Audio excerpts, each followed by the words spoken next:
The Xehanort Saga really was a big roller coaster of events with twists, emotional outcomes both heart-wrenching and heartwarming, and simply incredible battles and complexities that will decide the fate of all worlds and realms. Ansem, Seeker of Darkness's conquest in Kingdom Hearts 1, the organization's traitors seeking power and rechaining memories, the core of the organization led by Xemnas releasing the chaotic nobodies everywhere while drawing ire from Keyblade wielders and heroes alike, all for their master plan to summon Kingdom Hearts, providing them hearts of their own. And let's not forget Master Xehanort's genius scheme setting all of this up to create another Keyblade war to reset the world, from his personal feeling of it being imbalanced ever since the Dark Road days all the way to Birth by Sleep, and then even more so to Kingdom Hearts 3. So why are we here? Because despite all these pivotal moments, there's just one big moment to me that really decided the fate of the entire series going forward from said point. So I wanted to talk about it and make a video about it. You guys can discuss this with me too. You can put all input in the comments below, and while you're scrolling down there, go ahead and hit that subscribe button for me and let me know I got more Kingdom Hearts content coming. I can't wait for 4, man. Even more missing link scenes, I'm down. Longtime viewers, you know I'm big into Kingdom Hearts. Appreciate y'all for being here still. So this singular moment was a moment that, despite all things that happened prior to it, it was the real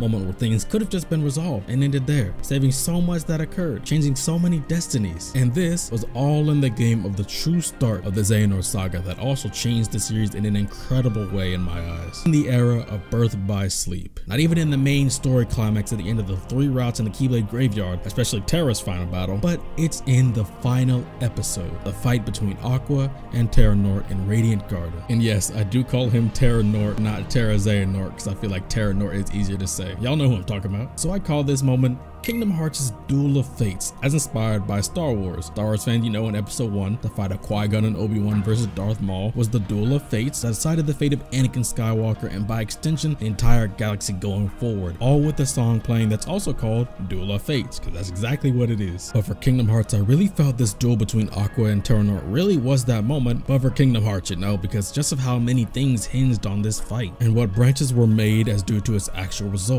Now we all saw how things went due to that outcome, but what if Terranort had completely lost? Now I know technically you could say he did lose the fight, but circumstances caused Aqua to save Terra and Van but be lost to the realm of darkness, still giving him free reign to proceed with his plan. Even if he initially did not have his full memory, Luxu was able to ensure he gained confidence to get it back. The first big change will be Aqua's fate, which makes a world of difference and honestly connects to all the following bigger factors. With Aqua being in the realm of darkness, Xehanort through Terra was younger, stronger, hidden, and was able to fully enact his plan against the worlds almost uncontested because Mickey couldn't handle it all alone, even with Yen Sid. So with Aqua not there, not only was she unable to free Terra and finish off Xehanort then and there, but she was unable to save Terra from over a decade of torture, was unable to wake Ventus early, and was unable to properly train Sora and Riku if they desired, because Aqua always felt that only one of them needed a Keyblade because many could cause issues in a friend group. But I also think that that was a flawed line of thinking because Xehanort was manipulating a lot of things. She couldn't revert Cast Oblivion back way sooner as well, which is connected to many components I'll also address later. But by this time, of course, Terra had already passed Riku the power, and with the Wayfinder trio around to protect the worlds from darkness, Destiny Islands may not have been sent into darkness, so Sora may not have even ended up with the Keyblade in the first place, as Riku wouldn't have had temptations of darkness. So would Sora ever have become a Keyblade wielder? With how close of friends they are, most likely, because he just want to one-up Riku and then get Kairi to join as well anyways. But all of this not under such practical and dire scenarios as being forced upon you or die. The next biggest factor is how much will be affected by Terranort not having been able to do the things he did in his time working under Ansem the Wise. Think about all the things that happened as a result. He put dark thoughts into all the heads of the other apprentices of Ansem the Wise, disguising them under the guise of research, causing them all to be overtaken by it and eventually into nobodies. He ruined Ansem the Wise's life by stealing and using his research for dark deeds, which left him scornful, and even wrote ominous research data under his name. But biggest of all,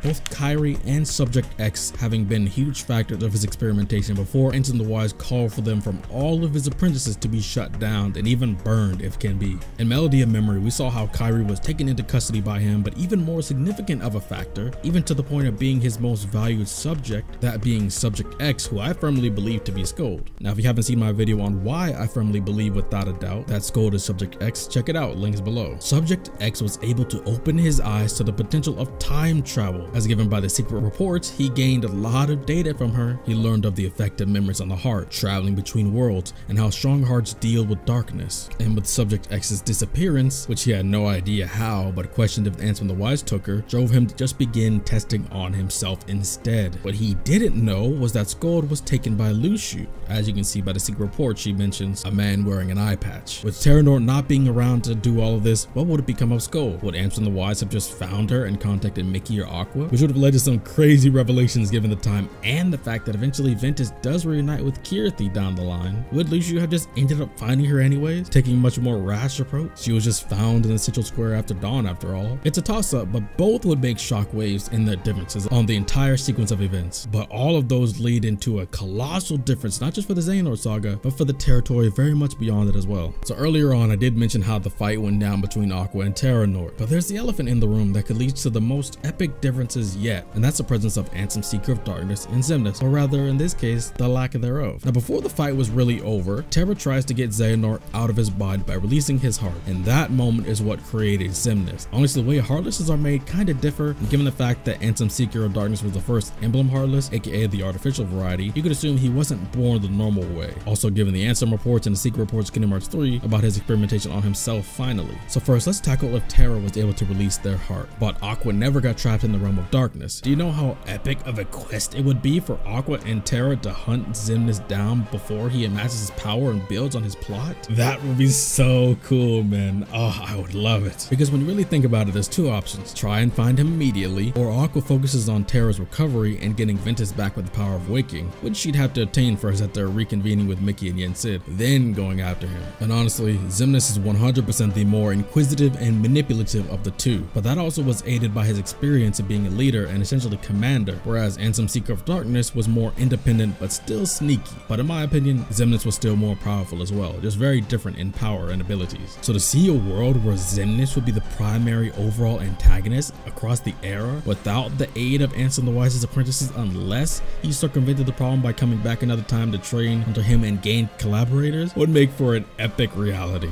The kind of fights you'd see with Aqua and Terra against Xemnas would be something I'd pay to see, man. I need that what if. But on the other side of things, if Ansem, Seeker of Darkness and Xemnas never were created, then the Xehanort Saga essentially would have ended with Birth by Sleep's completion. And that is where Luxu comes into play here. As we know, he was the one that stole away Subject X from Terranort, so would that mean he would have no choice but to speedrun his plan? He wouldn't have Xehanort to rely on for summoning Kingdom Hearts, buying time, but also he would be free from people like Luxu, Maleficent, Pete, and those grown up were saved during the Xehanort Saga like the Destiny Island trio, Ansem the Wise and all of his apprentices, in his way that we have in the current timeline now. So it kind of goes both ways. Although Luxu would be pushed to have to speedrun his plan, whereas he's not ready, everyone else would also be less prepared to deal with this type of threat, especially at the scale of his power and his resummoning of the foretellers and whatever he and the Master of Masters have planned for what would be our now Kingdom Hearts 4 path. Honestly, the Warriors of Light would have time against them hard, because Sora defeating Ansem wasn't till 10 years after Birth by Sleep. It would legit just be up to Aqua, Terra, Van, and then Mickey, Yen Sid, and then Donald and Goofy. That's a colossal task, because Donald and Goofy wouldn't have had their big journey by then. They would be strong, but not nearly as experienced. You wouldn't have any of Roxas or Naminé or Shion or Aiza or Lee to help you out. So even though they're all extremely capable, their numbers will be much smaller. You might have Ansem the Wise and some of his apprentices, because Mickey and Ansem the Wise were friends at this point, but then again, that's not a fight they'd have guaranteed reason to join, unlike our timeline. And let's not even get started on reality and the fact that Shalicia wouldn't be meeting Sora, and who knows how Yozora would turn out. We aren't even fully sure how they will even reflect each other in the actual canon yet, but so many fun things to think about. I love thinking about this all the time, because I think that moment was everything. Not even a Keyblade Graveyard fight, which most could say will be the climax of Birth by Sleep. I really think the moment in the final episode was even more important. So that's about it, really. Sorry if this seemed all over the place, but I was trying something different here with this video, kind of taking a moment and expanding on it, and also theory crafting of what if scenarios. And I really wanted to put respect on Birth by Sleep with such an incredible and pivotal moment for the franchise, also inspired by Star Wars, which I'm also a huge fan of. Let me know what you guys think. Put hashtag Luxu under comment as a secret code if you made it to the far. Let me know if you're a real one. Thank you. Subscribe if you haven't already. Hit the bell so you can get more videos like this guaranteed in your notifications. And thank you to everyone to stay tuned. I hope you stay tuned for much more. See you guys in the next one.